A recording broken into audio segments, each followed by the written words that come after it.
사람은 누구나 언젠가를 말합니다. 언젠가는 운동을 시작하겠다. 언젠가는 책을 좀 읽겠다. 언젠가는 공부를 다시 해보겠다. 하지만 그 언젠가는 대부분 오지 않습니다. 그 이유는 단순합니다. 오늘보다 급한 일들이 항상 앞에 있기 때문입니다. 출근, 육아, 생계, 돌봄. 우리는 늘 지금 당장을 살아내기에 바빴습니다. 특히 우리 세대는 배움보다 일터가 먼저였습니다.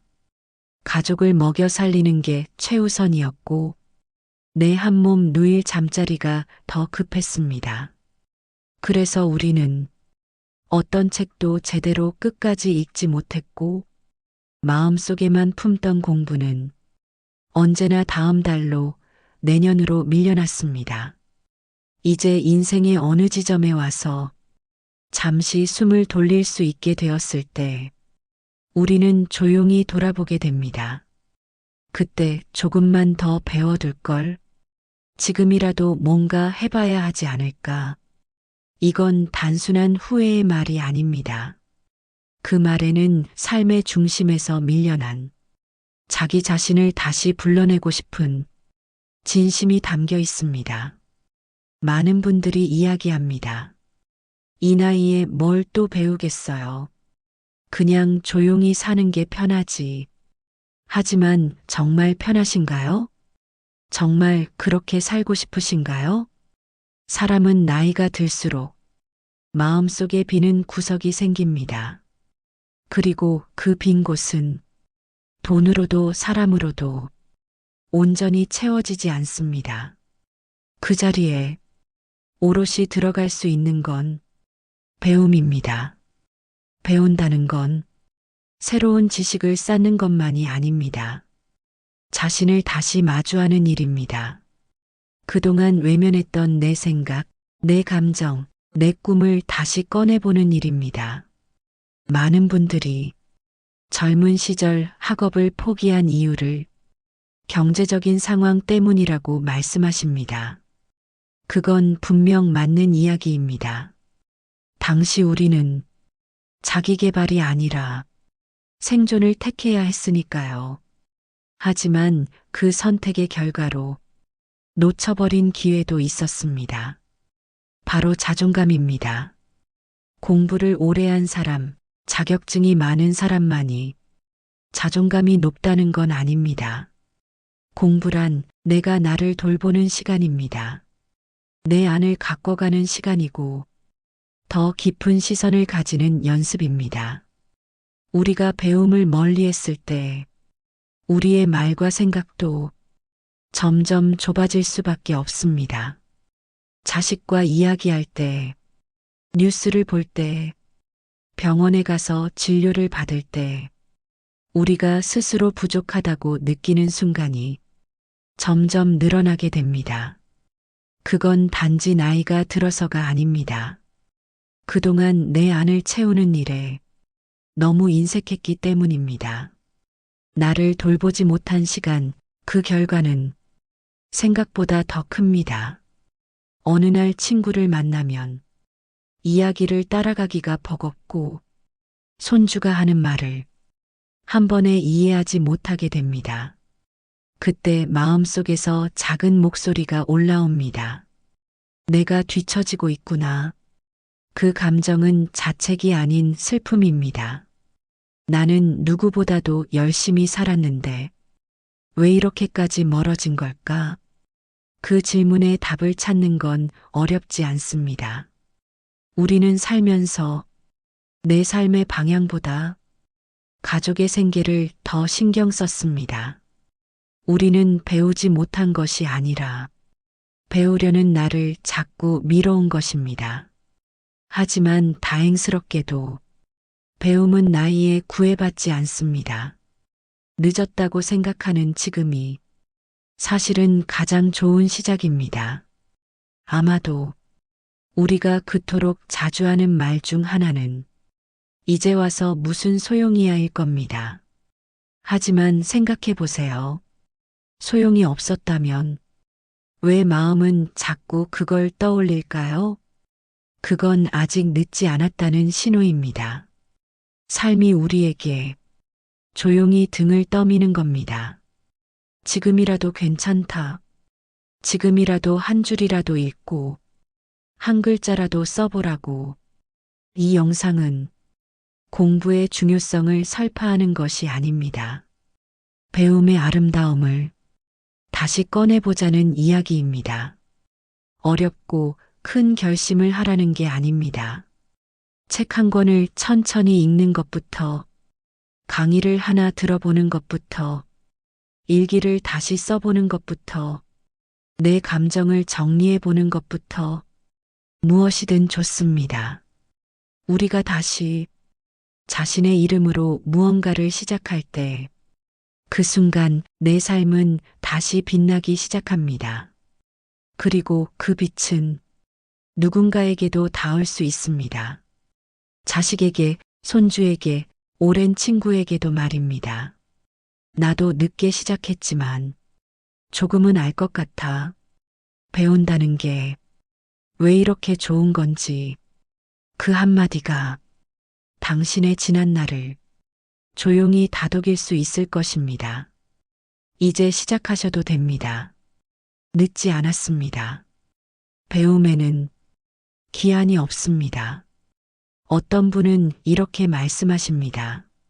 나는 이제 새로운 걸 외우기도 힘들고 머리도 예전 같지 않아서 배우는 게 겁나요. 그 말 속에는 자신에 대한 솔직함도 담겨 있고 조용한 체념도 숨어 있습니다. 하지만 공부란 항상 머리로만 하는 게 아닙니다. 가장 좋은 배움은 몸으로 익히고 생활 속에서 확인되며 사람과의 관계 안에서 살아나는 것입니다. 예를 들어보겠습니다. 한 어르신은 은퇴 후 매일 한 문장씩 영어 일기를 쓰기 시작했습니다. 나는 오늘 날씨가 좋아서 마당에 나갔다. 그 문장을 하루 종일 붙잡고 고민하다가 결국 딸에게 물어보고 손주에게도 자문하면서 완성해냈습니다. 이 일기를 쓰기 시작하면서 이 어르신의 일상이 달라졌습니다. 하루가 더 천천히 흘렀고 작은 감정에도 이름을 붙일 수 있게 되었으며 손주와의 대화도 훨씬 활발해졌습니다. 중요한 건 문장의 정확도가 아니라 그 안에서 피어나는 살아있음이었습니다. 또 어떤 분은 한글도 잘 못 읽는 상태에서 평생 글을 몰랐던 게 너무 한이 되었다고 합니다. 그래서 마을에서 운영하는 문해학교에 등록했습니다. 70을 넘긴 나이에 자음 모음부터 다시 배우는 일이 쉽지는 않았습니다. 하지만 그분이 처음으로 자신의 이름을 또박또박 적었을 때 그 표정을 잊을 수가 없습니다. 자신의 이름을 자신의 손으로 적는 일, 그건 단순한 쓰기 능력을 넘어서 나는 내 삶을 내가 표현할 수 있다는 선언이었습니다. 배움이 가져다 주는 변화는 시험 점수가 아닙니다. 누가 알아주는 자격증도 아닙니다. 그보다 훨씬 더 큰 자존감의 회복이고 생각의 확장이고 삶을 대하는 태도의 전환입니다. 이 나이쯤 되면 무엇을 해야 잘 살았다 말할 수 있을까라는 질문을 떠올리게 됩니다. 그 질문에 대한 정답은 모두 다를 수 있겠지만 배움을 놓지 않은 사람의 얼굴에는 특별한 표정이 있습니다. 그건 나는 여전히 성장하고 있다는 내면의 빛입니다. 우리는 자주 성공과 성장을 헷갈립니다. 성공은 누군가와 비교해서 더 나은 위치에 도달한 것이지만 성장은 어제의 나보다 조금 나아진 오늘을 말합니다. 그리고 그 성장은 배움 없이는 절대로 일어나지 않습니다. 지금 여러분이 새로운 것을 배우기 시작한다면 비교할 대상도 없습니다.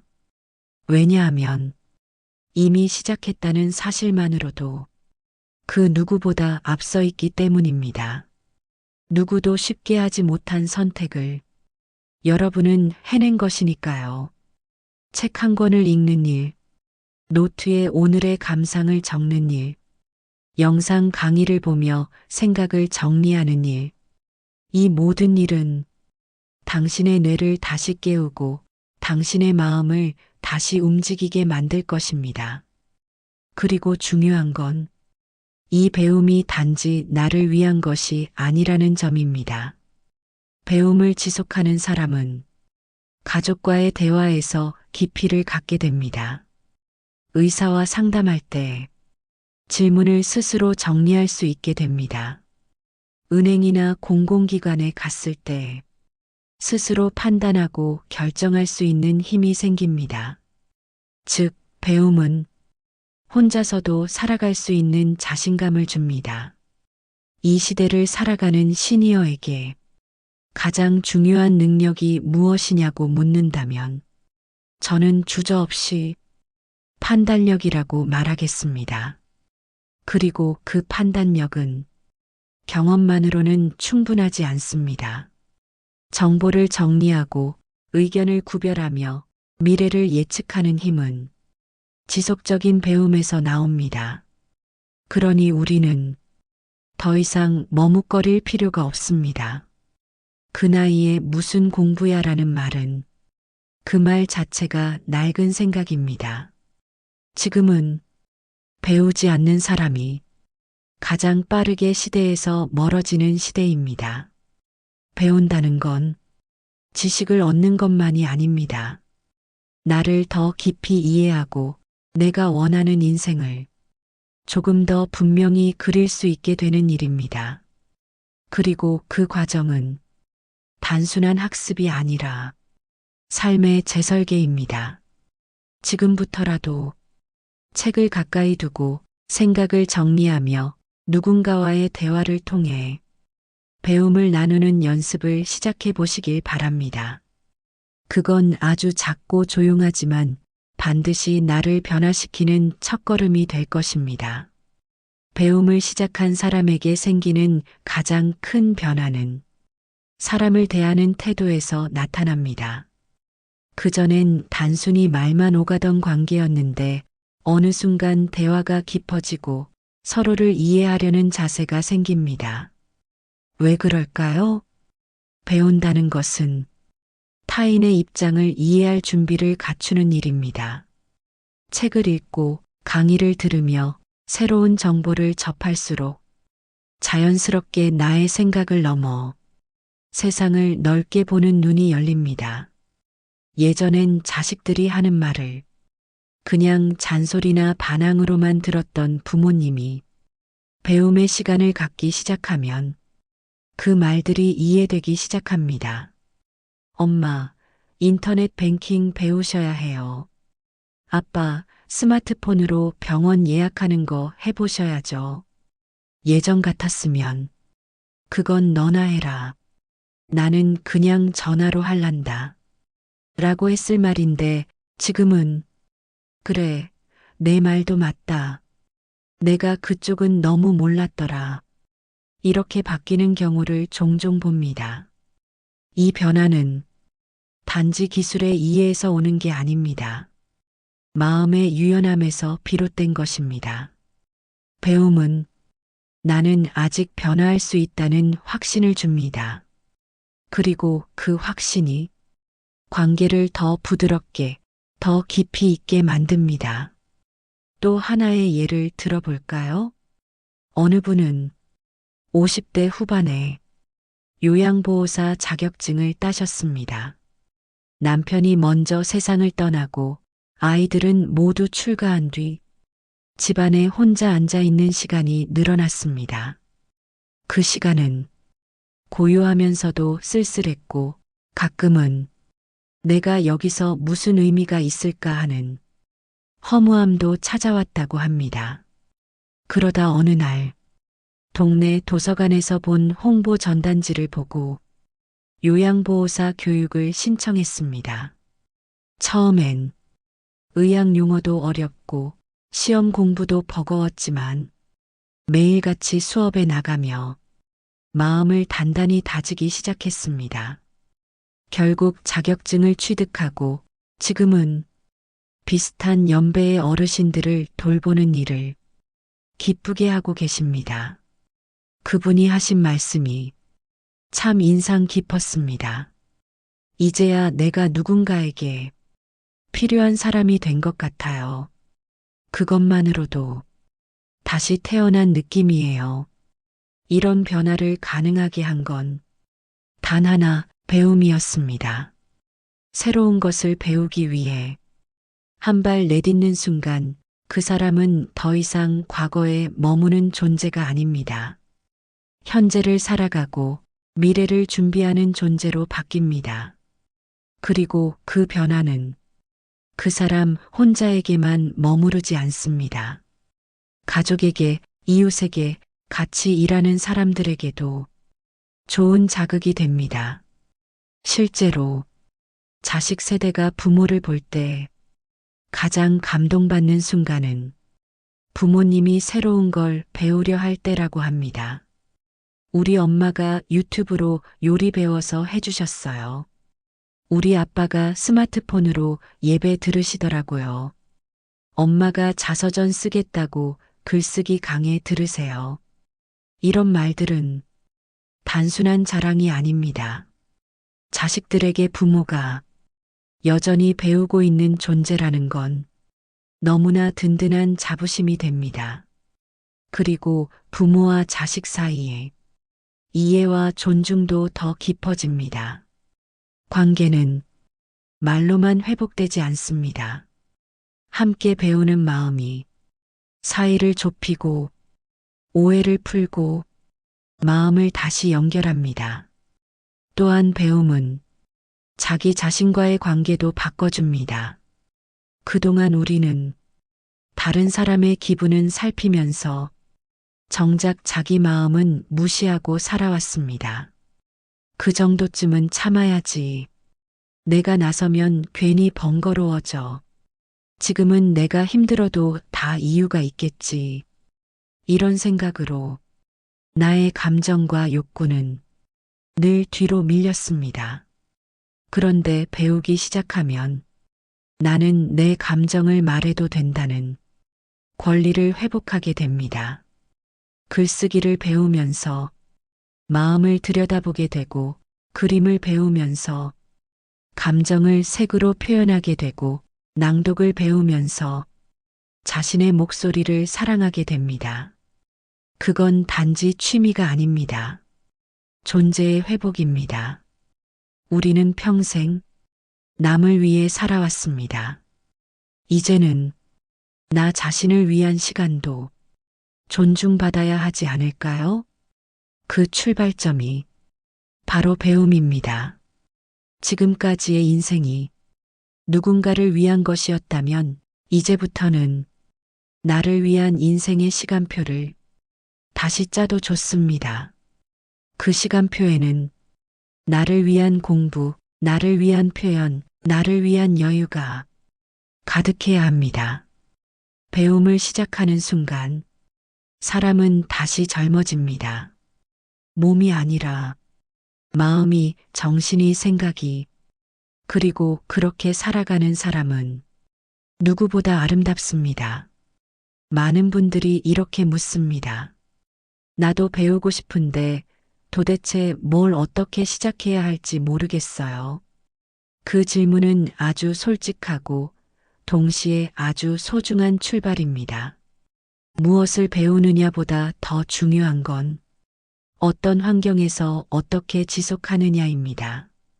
나이 들수록 집중력은 짧아지고 체력은 예전 같지 않고 기억력도 전 같지 않다 보니 배움이 자꾸 끊어지기 쉽습니다. 그래서 첫 번째로 말씀드리고 싶은 건 시간보다 리듬이 중요하다는 점입니다. 많은 분들이 하루에 몇 시간을 공부해야 할까 고민하지만 실제로 중요한 건 매일 같은 시간에 같은 장소에서 짧더라도 반복해서 하는 습관입니다. 예를 들어 아침 식사 후 15분 또는 저녁 TV 보기 전 20분 이렇게 정해진 시간에 늘 같은 자리에 앉아 책을 펼치고 노트를 열고 소리를 내어 읽는 습관만 들여도 배움은 몸에 붙습니다. 처음에는 5분도 버겁고 금세 딴 생각이 날 수 있습니다. 하지만 사람의 뇌는 반복된 환경에서 익숙함을 통해 안정감을 느끼게 됩니다. 그래서 나는 공부에 집중이 안 돼요라고 하시는 분들은 의지보다 환경을 먼저 점검해 보셔야 합니다. 두 번째는 배움의 도구를 단순하게 만드는 것입니다. 너무 많은 자료, 너무 복잡한 앱, 너무 무거운 책은 오히려 의욕을 꺾습니다. 처음엔 얇은 책 한 권, 작은 노트 한 권이면 충분합니다. 요즘은 유튜브에도 좋은 무료 강의가 많고 각 지자체나 도서관에서 운영하는 시니어 대상 평생 교육 프로그램도 다양하게 마련되어 있습니다. 인터넷이 어렵다면 자녀나 이웃에게 도움을 요청하는 것도 방법입니다. 세 번째는 배움의 기록을 남기는 것입니다. 매일 무엇을 배웠는지 단 한 줄이라도 써보는 습관은 기억을 오래 남기고 생각을 정리하는 데 큰 도움이 됩니다. 예를 들어 오늘 읽은 책에서 가장 기억에 남는 문장 하나, 오늘 배운 단어 하나, 오늘 떠오른 생각 하나. 그렇게 쌓인 기록은 시간이 흐를수록 자신에게 감동을 줍니다. 네 번째는 같이 배우는 사람을 만드는 것입니다. 혼자서 시작하는 것도 좋지만 같이 배우는 친구가 있다면 그 배움은 훨씬 오래 갑니다. 이웃과 함께 책을 읽고 감상을 나눈다든지 카카오톡이나 문자로 오늘 공부한 내용을 공유하는 것만으로도 서로의 의지가 됩니다. 배움은 결국 관계 안에서 더 깊어지고 기억에도 더 오래 남습니다. 다섯 번째는 배움의 목적을 너무 크거나 무겁게 두지 않는 것입니다. 처음부터 자격증, 완독, 전문가 수준을 목표로 삼으면 지쳐서 포기하게 됩니다. 목표는 오늘의 나보다 조금만 나아지자 정도면 충분합니다. 그렇게 작고 가벼운 목표들이 하루하루 쌓이면 어느새 큰 변화를 만들어냅니다. 우리가 지금 배우는 건 누구를 이기기 위한 것도 누군가에게 증명하기 위한 것도 아닙니다. 내 삶을 조금 더 풍성하게, 내 마음을 조금 더 단단하게 만들기 위한 것입니다. 배움에는 빠른 길도 정답도 없습니다. 오히려 돌고 돌아 천천히 가는 길일수록 그 안에서 더 많은 것을 느끼고 더 오래 기억할 수 있습니다. 그리고 그 길을 가는 동안 우리는 더 이상 혼자 남겨진 사람이 아닙니다. 세상과 연결되고 새로운 세계를 만나고 무언가에 몰두할 수 있는 사람, 그게 바로 배우는 사람의 얼굴입니다. 배움을 통해 우리는 다시 자신과 대화를 시작하고 세상과 대화를 이어가며 삶의 마지막 페이지를 가장 빛나는 색으로 채워나갈 수 있습니다. 혹시 지금도 마음 한구석에 나는 너무 늦은 거 아닐까 하는 생각이 드신다면 그건 시작하려는 마음의 신호입니다. 지금이 그때입니다. 한 줄의 문장을 따라 써보고 한 권의 책을 천천히 읽고 한 편의 영상을 끝까지 들어보는 것. 이 작은 행동들이 당신의 삶을 전혀 다른 결로 바꾸어 줄 수 있습니다.